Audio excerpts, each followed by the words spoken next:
အဲ့တော့ခွန်ကြီးတို့တွေဟာကိုလှုပ်ထားလည်းမဟုတ်ဘူးကိုလည်းမဟုတ်ဘူးကိုပိုင်တာလည်းမဟုတ်ဘူးဆိုတဲ့အပေါ်မှာဆွဲလန်းမှုတွေဖြစ်နေကြတယ်အဲ့ဒီဆွဲလန်းမှုဖြစ်လို့ရှိရင်တန်တမှုတွေဖြစ်တယ်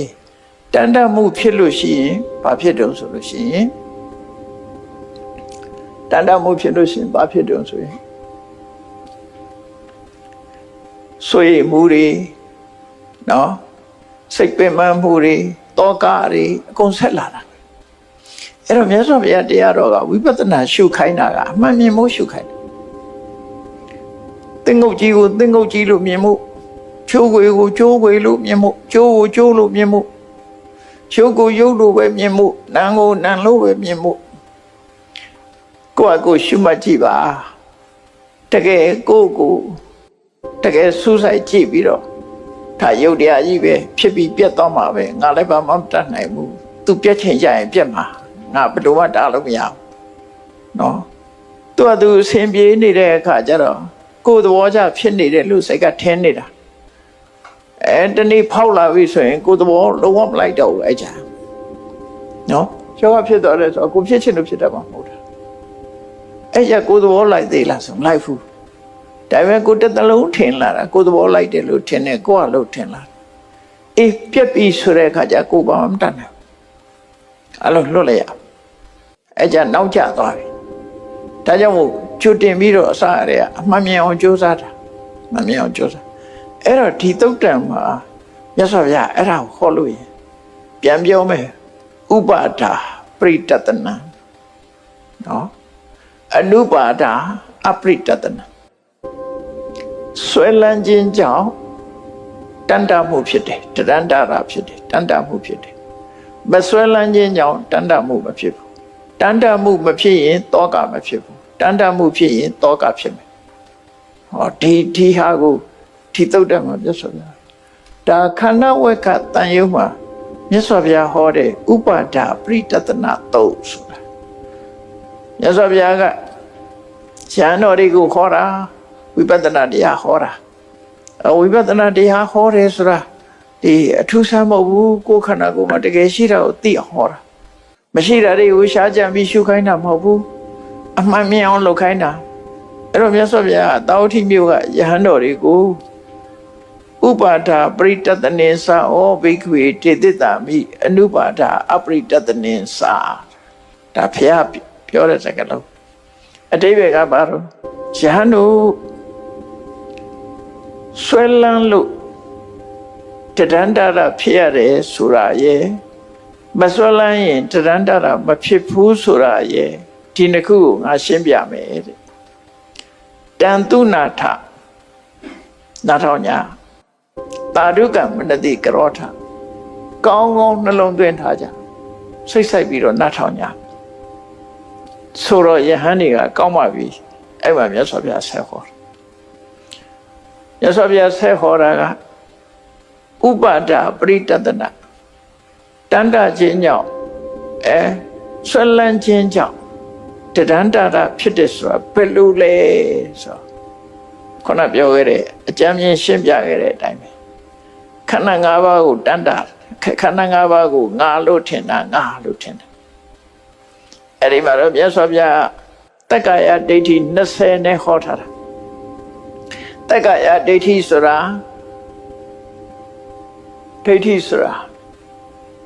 သူကမှားယွင်းတဲ့ခန္ဓာ၅ပါးနဲ့ပတ်သက်ပြီးတော့မှားယွင်းတဲ့အမြင်ပေါင်း20ရှိတယ်လို့ပြောတာနော်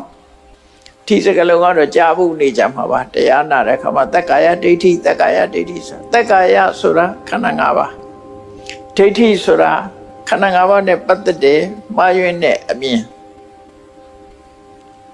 အဲ့ဒါကိုအကြောင်းပြုပြီးတော့ဖြစ်တာနော်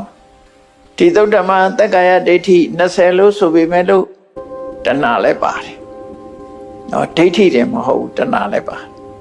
အဲ့တော့တဏှာရဲ့အမြင်နဲ့ဒိဋ္ဌိရဲ့အမြင်နှစ်ခုရှိတယ်တဏှာကခန္ဓာ၅ပါးကိုဘယ်လိုမြင်လို့ဆိုရင်ငါဟာလို့မြင်တယ်ဒိဋ္ဌိကခန္ဓာ၅ပါးကိုဘယ်လိုမြင်တော့ငါလို့မြင်တယ်အဲ့တော့ငါလို့မြင်တာကဒိဋ္ဌိငါဟာလို့မြင်တာကတဏှာ အဲ့ဒါကိုပေါင်းလိုက်တဲ့အခါကျတော့တက္ကရာဒိဋ္ဌိ20နော်တော့တက္ကရာဒိဋ္ဌိ20ကိုတော့အကျဲမပြောတော့ပါဘူးသေယုတ်တိနောက်ကျုံတဲ့အခါမှာထပ်ပြောပြမယ်ဒါမှတ်ရမှာခက်နေလို့တဘာဝကိုနားလည်ဖို့အထီးကဥစားပေးပြီးတော့ဟောမယ်နော်ခဏခဏဟောကြပါတယ်တက္ကရာဒိဋ္ဌိညပတ်တယ်အဲ့တော့အချင်းချင်းမှတ်ဖို့ရတက္ကာယဆိုတာခန္ဓာ၅ပါးခန္ဓာ၅ပါးဆိုတာဘာလို့ရှုပ်ရဲ့စိတ်ခံစားချက်ရဲ့စိတ်ရဲ့မသားနိုင်မှုရဲ့စိတ်ဆောကြံတွေးမှုတွေရဲ့အသိစိတ်ရဲ့အဲ့ဒီခန္ဓာ၅ပါးရုပ်ရဲ့နာမ်ရဲ့ဒီနှစ်ခုပဲထပ်ချုံလိုက်တဲ့ကောရုပ်နဲ့နာမ်နှစ်ခုရုပ်ဟာလည်းရုပ်ပဲနာမ်ကလည်းနာမ်ပဲသူ့သဘာဝတိုင်းသူဖြစ်တာအဲ့ဒီပုံမှာငါဟာလို့တွေးထင်တာဒိဋ္ဌိလို့ခေါ်တယ်ငါလို့တွေးထင်တာဒိဋ္ဌိငါဟာလို့တွေးထင်တာတဏှာအဲ့ဒီမှာဒီသုတ္တမှာပဲမြတ်စွာဘုရားပြောထားတယ်ခန္ဓာ၅ပါးကိုတဲ့ငါလို့လဲပြင်လိုက်တယ်ဒိဋ္ဌိနဲ့ငါဟာလို့လဲတွေးလိုက်တယ်ဆိုရင်ဘာဖြစ်လဲအဲ့လိုတွေးထားရင်ဘာဖြစ်လဲဆိုတာကိုမြတ်စွာဘုရားရှင်းပြတာနော်အဲ့ဒါလေးကအနှစ်ချုပ်လေးပဲဘုန်းကြီးတို့တွေကခန္ဓာ၅ပါးကိုခန္ဓာ၅ပါးလို့မှတ်ရမယ်အစားငါလို့မှတ်တယ်ငါလို့မှတ်တယ်အဲ့ဒါပြဿနာအစားပဲငါလို့မှတ်တာဘယ်သူကြောင့်ဒိဋ္ဌိကြောင့်မှားရွေးနေအမြင်ကြောင့်ငါဟာလို့မှတ်တာဘယ်သူတဏှာကြောင့်အဲ့ဒါမှတ်ပြီးတော့စိတ်ထဲမှာဆွဲလန်းလိုက်တာဥပါဒါအဲ့ဒါဖြစ်ရင်ပရိတတနာတန်တမှုတွေတောင်းတမှုတွေလာမှာပဲသိကြတယ်နော်အဲ့ဒီမှာမြတ်စွာဘုရားအဲ့ဒီလိုမှတ်ယူလို့ရှိရင်ဘာဖြစ်လဲဆိုပြီးတော့ပြောတယ်ခန္ဓာ၅ပါးကိုငါလို့မှတ်လိုက်တဲ့အချိန်မှာဒါဘာဖြစ်တုံဆိုရင်ကိုမှတ်ထားတဲ့ခန္ဓာ၅ပါးသည်ဒီတိုင်းမနေဘူးတဲ့ဝိပရိနမတိဖောက်ပြန်ပြောင်းလဲလာတယ်တမန်အဖြစ်ဆိုငယ်ရာနေကြီးလာတယ်လှရာနေရုပ်ပြက်လာတယ်နော်အိုမင်းလာတယ်ရင့်ရောလာတယ်ကိုထင်ထားတဲ့အတိုင်းရပ်မနေဘူးသူကိုထင်ထားတာငါစပင်လို့ထင်ထားတယ်ငါစပင်လေးကဖြူလာတော့ဒုက္ခရောက်ပထမတော့တပင်လောက်ဖြူရင်နှုတ်လို့ရသေးတယ်တကောင်းလုံးဖြူတော့မနှုတ်နိုင်တော့နော်နှုတ်ရင်နဲ့ဖြူသွားတယ်အဲ့တော့ကြာစမ်းတဲ့ဖြစ်သွားတာပေါ့ကြာစမ်းနေရွက်ပြီးတော့ထားတယ်လို့ဖြစ်သွားတယ်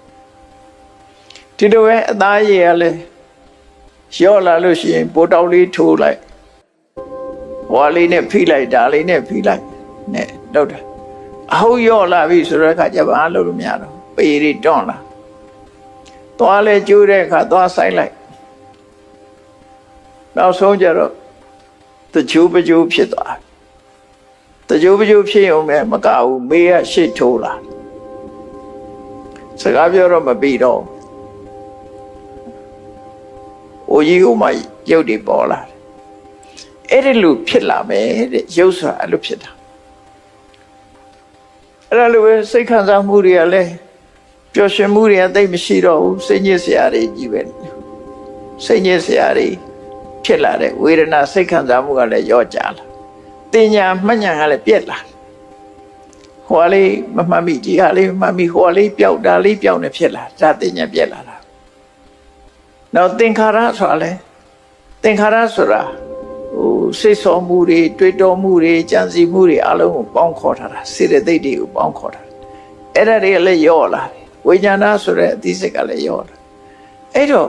ကိုဟာငါလို့ထင်ထားတဲ့ဒီခန္ဓာ၅ပါးငါလို့ထင်ထားတဲ့ခန္ဓာ၅ပါးဟာရော့ကြပျက်စီးလာတယ်အဲ့ဒါကိုဝိပရိနမတိတယ်ပြောင်းလဲပျက်စီးလာတယ်အညထာဟောတိတယ်ကိုထင်ထားတဲ့အတိုင်းမဖြစ်ဘူးတစ်မျိုးပြောင်းသွားတယ်ဆံမင်ကလေးကနည်းနည်းမောင်မောင်လေးအခုခေတ်တော့လည်းအမျိုးစုံပါပဲလေကြောင်ကြားလဲဆိုးကြတာပဲအမျိုးစုံပြောင်းနေကြတာပေါ့နော်ဟောရှင်းတော့မဲနဲ့ဖြူပဲရှိတယ်ဆေးဆိုးတဲ့ခေတ်ရောက်သွားတော့အဲ့တော့ကိုဖြစ်ချင်တဲ့အယောင်ကငကိုတော့ကရွှေရောင်ဆိုးပြီးတော့ဒီကြောင်ကြီးဖြစ်သွား တော့အစမပြေတဲ့ရောင်ကြီးဖြစ်လာတော့စိတ်ညစ်တာပေါ့ဒါပါပဲငါဟာလို့ထင်တော့စိတ်ညစ်လာတာပဲအဲ့တော့အဲ့ဒီကိုထင်ထားတဲ့အရာဒီဝိပရိနမတိပြောင်းလဲပျက်စီးလာတယ်အညထာဟောတိကိုထင်ထားတဲ့အတိုင်းမဟုတ်ဘူးတစ်မျိုးတစ်ပုံဖြစ်သွားတယ်အဲ့ဒီဖြစ်သွားလို့ရှိရင်ဖြစ်တဲ့နေရာတွေရပ်သွားလို့ဆိုလူစိတ်ကဘာဖြစ်တယ်အဲ့ဒီသဘာဝတရားကြီးပြောင်းလဲပြီးတော့တစ်မျိုးတစ်ပုံဖြစ်သွားတာကိုအကြောင်းပြုပြီးတော့တဲ့စိတ်ကအဲ့ဒီနောက်မှာလိုက်ပြီးတော့စိတ်ညစ်တယ်ဆိုတာဖြစ်မလားဘူးလားဖြစ်တယ်နော်စိတ်ကခံစားမှုတွေဖြစ်လာအဲ့ဒါဝိပရိနာမနုပရိဝတ္တိဝိညာဏဟောတိအဲ့ဒီဝိညာဏကကံသဘောသိအောင်လာကံဖြစ်လာဘာလို့လို့ဆိုစိတ်ပြစ်လိုက်တာနော်ငါကောင်းကြီးကလည်းဖြူလိုက်တာ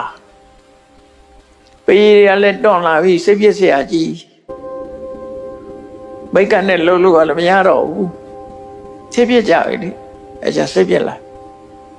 ရှုပ်ကပြောင်းလဲလာစိတ်ပြစ်လာ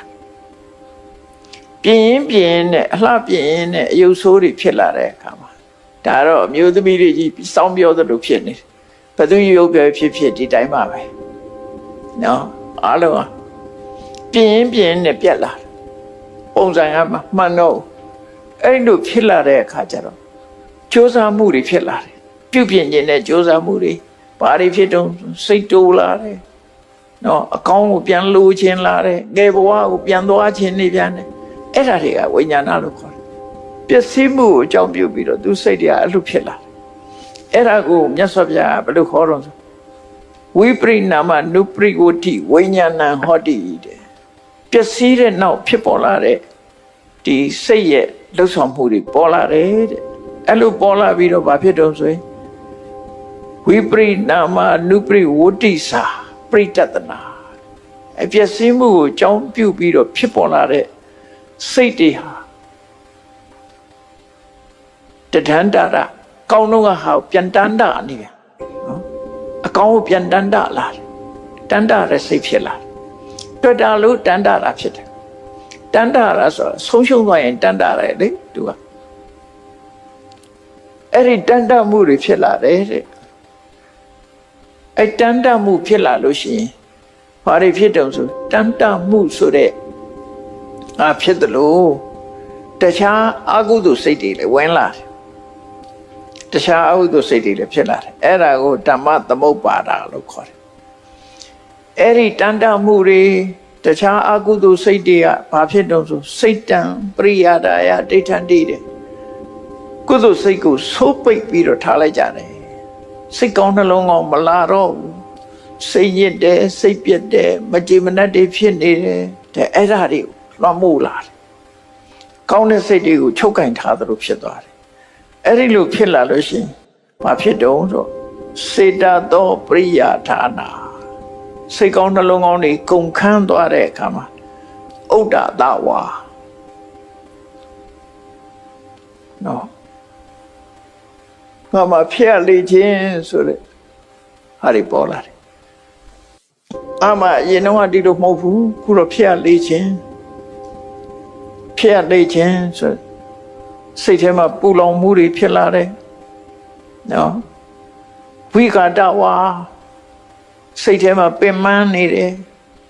မရွှင်လန်းတော့ဘူးစိတ်ပင်ပန်းတယ်မရွှင်လန်းဘူးအပိခဝါကောင်းတာတွေကိုမျှော်လင့်တန်တမှုတွေဖြစ်နေတယ်အဲ့တော့အိုမင်းဆိုရင်ငယ်ဘဝကိုပြန်တန်တာလာတယ်ဘုန်းကြီးကိုယ်တိုင်ပြောမယ်ဆိုလို့ရှိရင်ငယ်တုန်းကလူရဝင်ရင်တော့အသက်ကြီးချင်တယ်အခုကြီးချင်တော့ကြီးလာတဲ့အခါပြန်ငယ်ချင်နေပြန်ဓမ္မနာပြောတာနော်ငယ်တော့လူကြီးလို့ချင်တာအသက်ကြီးချင်တယ်ကွာကောဘာလို့လဲဆိုလူကြီးဆိုတာသူ့ပြောမဲ့ဆိုမဲ့မှန်မဲ့ငေါ့မဲ့လူမရှိဘူးကွာကလေးဆိုရင်အမှန်ခံရတယ်ငေါ့ခံရတယ်ဟိုကခိုင်းတာခိုင်းအဲ့မကြိုက်ဘူးမကြိုက်တော့ကိုကလည်းသူတို့လိုပဲခါထောက်ပြီးခိုင်းကျင်တော့လူကြီးဖြစ်ချင်တယ်အဲ့တော့အခုကြီးလာတော့ပြန်ငယ်ချင်ပြန်လည်းမရတော့အဲ့တော့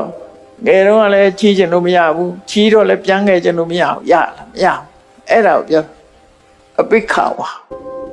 ကောင်းတာတွေမျောလင်းလို့လည်းမရဘူးတဲ့ ဥပါဒယသာပရိတတတိအဲ့ဒီမှာငါဟာဆိုရဲဆွဲလန်းမှုတွေကြောင့်ပရိတတတိပြန်ပြီးတော့တောင်းတမှုတွေဖြစ်လာတယ်ပူပန်မှုတွေတောင်းတမှုတွေဖြစ်လာတယ်တန်တမှုတွေဖြစ်လာတယ်ငတ်မွတ်မှုတွေဖြစ်လာတယ်